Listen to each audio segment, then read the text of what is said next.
ya Israel Protege kandi unamenye ko Israel Protege iri gucuruza izina rya Chris Froome ntago ari ikipe iri gukora ibitangaza. Tunarebere muri Tour de France nta bitangaza iri gukorayo, ndetse yewe tunarebere kuri Tour du Rwanda nta bitangaza iri gukora, nubwo bagerageje gufata aba basore b'ikipe ya Sudan Quick Step barabagundira baguma ahantu hamwe kuko nibo badefandaga aba basore kugira ngo Mayojo nataza gucomoka, ariko sinzi uburyo baba bateye imibare.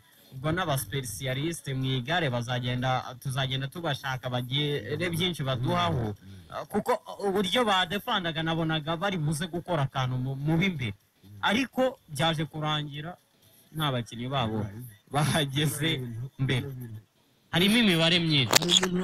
Wari wavuze ko Chris Froome ko uyu musore waritwaye ari agomba kwitwara, hari umuntu wari wabikoze. Uyu waritwaye ni abantu babiri ngenzi bari babivuze.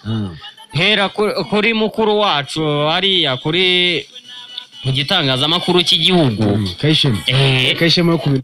Low battery, please charge. Kuri page ye hari ibyo yanditse. Yes, yari yavuze ngo Enoch mbere na mbere yatangiye agaragaza uyu musore Vernon avuga ko azigaragaza muri etape ebyiri za mbere azazitwara, ariko kuri etape ya Low battery, please charge. ntago azi kuzamuka. Ahangaho barahita bamwamburana mayo jaune.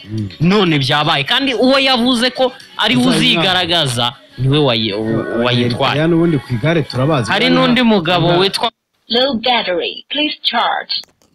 Power off. Kora subscribe Tour du Rwanda yagenze neza. U Rwanda nk'uko tubizi turi igihugu cy'ubukerarugendo. Ubu Tour du Rwanda iri gucuruza